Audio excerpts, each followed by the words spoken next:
Welcome back to part 2 of Mr. Carnes' teaching studio right here in my basement. You probably just watched the other video on the tangents and secants and how to find that angle right here. And now we're going to switch gears. And I've always told my students in years past that what I'm about to show you is actually not that hard by itself, but because it follows what you just learned, it messes people up. And let me explain why.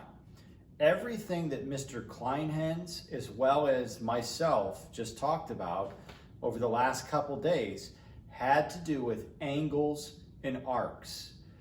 It had to do with finding this angle, the measure of this intercepted arc, the measure of this intercepted arc.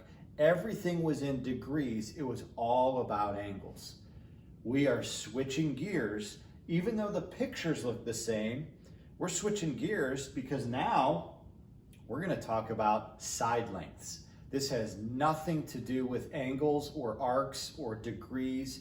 It's about side lengths. So whatever you do, whatever the best method that you use is to help you focus and review and learn, you're going to really want to focus especially hard on this one and really concentrate on being able to tell the difference, okay?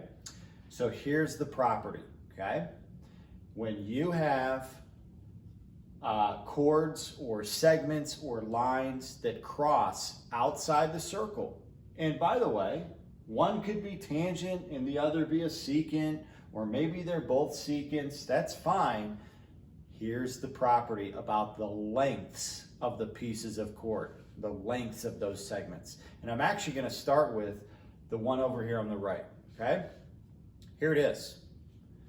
You take the part on the outside times the entire length from that angle all the way till it leaves the circle. So notice that would be B, the part on the outside, times the entire length, A plus B. Let's do it again down here. Part on the outside, D, times the entire length all the way to the far edge of the circle, C plus D. And those will always be equal to each other no matter what. So if you ever have to solve for lengths, that's what you do when they cross outside the circle. One more time, the part on the outside times the whole thing should equal the part on the outside times the whole thing. Now, this one looks a little more confusing, but I'm going to say it the same way. The part on the outside times the whole thing, of course, would be E times A plus E.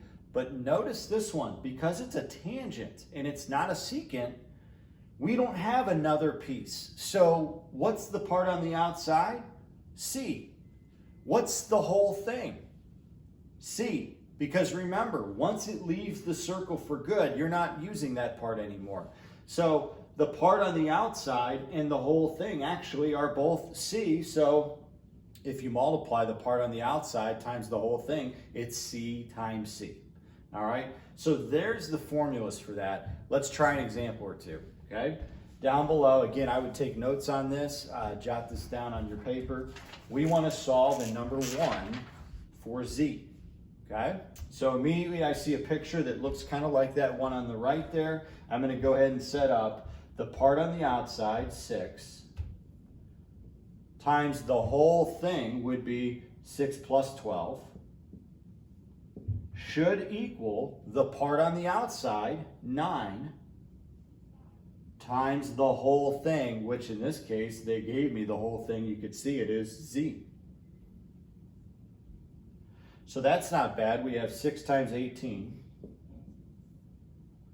equals 9Z. And I think you all know how to do that arithmetic right there. If you multiply 6 times 18 and then divide by 9, you end up with 12. It's not 12 degrees. It would actually be a unit of length. So if it was centimeters or inches, whatever that might be, but it's a length of 12 for that part right there. Obviously not drawn to scale, because this is 12, they obviously don't look the same. Never trust a picture in geometry. All right, let's do number 2. And I really like number 2 because, actually I see I just left something off real quick here. I knew something didn't look right.